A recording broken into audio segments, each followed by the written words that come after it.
کہ بلا امیر المجاہدین علامہ خادم مسلم رضوی صاحب رحمۃ اللہ تعالی علیہ فرماتے ہیں موٹر وے سے مجھے افسر نے گرفتار کر لیا. گجرات سے ہم آ رہے تھے، راستے میں کبھی گاڑی آگے جاتی ہے کبھی پیچھے جاتی ہے، پتہ لگ گیا، شک ہو گیا کہ یہ لوگ ایجنسی کے لوگ ہیں. مجھے گرفتار کر کے لے گئے اور مجھے ایک ہی بات کہتے تھے کہ تو بڑا دین کا ٹھیکیدار ہے. میں نے کہا میں تو دین کا ٹھیکیدار نہیں ہوں، دین کا ٹھیکیدار تو سیدنا ابوبکر صدیق نہیں ہے تو میں کون ہو سکتا ہوں. سبحان اللہ سبحان اللہ. کہا کہ پھر دین، میں جب بھی تقریر سنیے نا منہ سے سر کے اوپر تم بات کرتے ہو، دین پر بات کرتے ہو، ایسا کیوں کرتے ہو؟ اور میں دین کا کی چوکیدار نہیں ہوں، ٹھیکیدار نہیں ہوں، البتہ چوکیدار ضرور ہوں. میں دین کا چوکیدار ہوں. اور فرمایا کہ سیدنا ابوبکر صدیق رضی اللہ تعالیٰ عنہ، آپ نے فرمایا تھا کہ جب تک میں حضور کے اللہ اس کے رسول پر کے راستے پر چلتا رہوں تم پر میری اتباع ضروری ہے، اتباع کرو، میرے حکم مانو، جو بات کروں اس کو مانو. لیکن جیسے ہی میں دین کا راستہ چھوڑ دوں، اللہ اس رسول کا راستہ چھوڑ دوں، اپنے مان شروع کر دوں، پھر تم پر میری اطاعت کوئی ضروری نہیں ہے. کام تو دین کے ٹھیکیدار نہیں ہیں، دین کے خدمت گزار ہیں، خادم ہیں. کہتے ہیں کہ مجھے پھر گھسیٹتے ہوئے کوتوالی تھانہ لے کر آئے، وہاں جا کر رکھا جس جگہ پر جو دہشت گرد ہوتے ہیں، چور ہوتے ہیں، ڈاکو ہوتے ہیں، وہاں جاتے ہوئے گھبراتے ہیں. گھسیٹ کے مجھے لے کر گئے.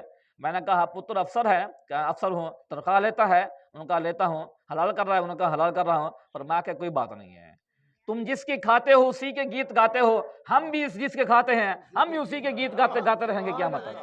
جو مرضی کر سکتے ہو کر لو. فرماتے ہیں کہ اس کے بعد کیا ہوا؟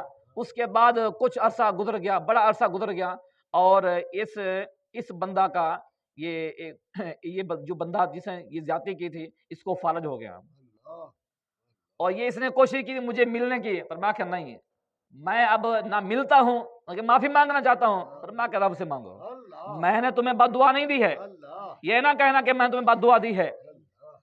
شیخ خدا بخش رحمت اللہ تعالیٰ، آپ کا گزر ہوا ایک ملتان کی گلیوں سے گزر ہوا، تو آپ نے گزرے تو ایک جیسا کتے والا کتے ہوتے ہیں، کتی بھونکنے لگی، آپ نے اس کو موڑ کے دیکھا اور چلے گئے.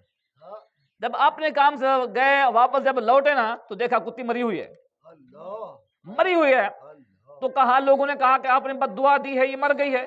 فرمایا کہ نا، میں نے بد دعا نہیں، یہ رب کی غیرت نے گوارا ہی نہیں کیا کہ میرے بندے کو بھونکے.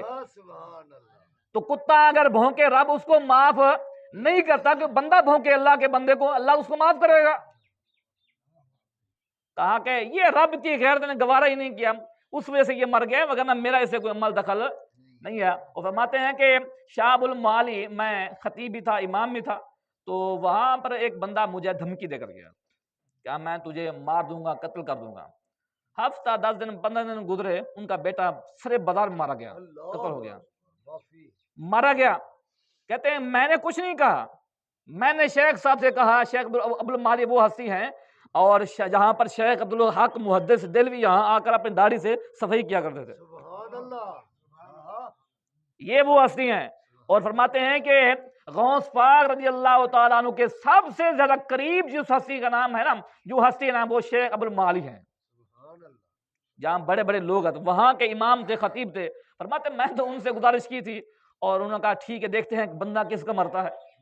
پھر کہا میرے پاس آیا توبہ کرنے کے لیے، معافی مانگنے کے لیے. میں نے کہا میں نے کچھ نہیں کہا، نہ کچھ میں نے کیا ہے، نہ ہی میں نے کچھ کہا ہے، یہ شیخ صاحب نے جو کچھ کیا ہے. انہوں نے کہا دیکھتے ہیں بندہ کس کا مرتا ہے، تمہارا مرتا ہے یا ہمارا امام مرتا ہے.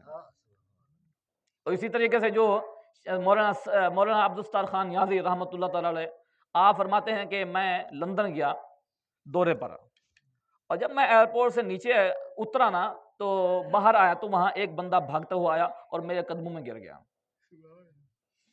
اور میں نے کہا کیا کر رہے ہو، کیوں خواہ قدموں میں گر رہے ہو، کون ہو، کدھر سے ہو؟ انہوں نے کہا کہ حضور مجھے معاف کر دیں. کب معافی کی وجہ، معاف کروں کیا وجہ ہے؟ انہوں نے کہا اصل میں جب آپ ختم نبوت کی تحریک چلا رہے تھے، آپ پر جنہوں نے ظلم کیا نا ان میں بھی شامل تھا. ہم 2 لوگ تھے جنہوں نے آپ پر ظلم کیا، زیادتیاں کی، اور آپ کو مارا، ختم نبوت کے اوپر مارا، اور برف کے بلا کا لے کر آتے ان کے اوپر لٹا کر کئی گھنٹے ایسے گزارتے تھے. ہمارے بزرگوں نے دین کا نام نہیں چھوڑا، اپنی تبلیغ کو نہیں چھوڑا، اپنے موقف سے پیچھے نہیں ہٹے. اور کہا کہ میں وہ لوگ، ایک تو مر گیا ہے لیکن حکومت نے مجھے پیسے دیے ہیں اور میں باہر آ گیا ہوں، کہا مجھے معاف کر، فرما کہ اب معافی نہیں، معافی رب سے مانگے ہیں۔ تو لہذا یہ جو دین والے لوگ ہوتے ہیں، دین والے لوگ اللہ کے بڑے خاص بندے ہوتے ہیں، بڑے قریب ہوتے ہیں، اور جو اللہ تعالیٰ کے قریب ہوتا ہے اللہ تعالیٰ پھر اس کی کانڈ نہیں لگنے دیتا۔ سبحان اللہ، بے شک۔ دنیا ساری اس کے مخالف ہو جائے، جو مرضی ہو جائے، لیکن اللہ رب العالمین اس کی شان کو بلندی کرتا رہتا ہے۔ عزیزان گرامی قدر، یہ دین، یہ اسلام نے ہمیں عزت دی ہے، یہ مقام وقار اسلام نے ہمیں دیا ہے۔ اب کوشش یہ کریں کہ اسلام ہی برسر اقتدار آئے، اسلام کے لیے کوشش کریں، اپنے آپ کو اسلام کے لیے وقف کریں، ساری زندگی لوگوں کو نعرے لگاتے رہیں۔ قبر میں یہ لوگ آئیں گے؟ کیا آپ کہہ سکتے ہیں کہ یا اللہ پاک، کبھی کہہ سکتے ہیں یا اللہ پاک مجھے نواز شریف کا موت دینا، جہاں حشر نواز شریف کا ہو میرا حشر بھی وہاں کرنا؟ کبھی کہہ سکتے ہیں؟ آپ کہہ سکتے ہیں کہ جہاں پر زرداری کا حشر ہو میرا بھی حشر بھی وہاں پر ہو؟ نہیں کہہ سکتے نا۔ لیکن میں کہہ سکتا ہوں یا اللہ پاک جو حشر، جو مقام بابا جی خادم صاحب کو ملا ہے، یا اللہ پاک مجھے بھی وہ عطا فرما۔ سبحان اللہ۔ جہاں میرے بابا جی ہوں میں بھی وہاں جانا چاہتا ہوں یا اللہ پاک۔ اس لیے باتوں سے کام نہیں بنے گا، عملی طور پر کام کرنا پڑے گا۔ بے شک۔ لہذا کوشش کریں، اپنے دین کی خاطر، اپنے اسلام کی خاطر کوشش کریں۔ اللہ رب العالمین کی بارگاہ میں دعا ہے اللہ تعالیٰ ہمیں اسلام، اس پاکستان میں جس مقصد کے لیے یہ پاکستان بنا ہے، اللہ تعالیٰ اس پاکستان کے اندر نظام مصطفیٰ عطا فرمائے۔ وہ کوئی بھی صد ہو، کوئی بھی لے کر آئے، ہم اس کے ساتھ ہوں گے۔ اللہ تعالیٰ اسلام کے لیے ہمیں زندہ رکھے، اسلام پر ہماری موت عطا فرمائے۔ وآخر دعوانا ان الحمد للہ رب العالمین۔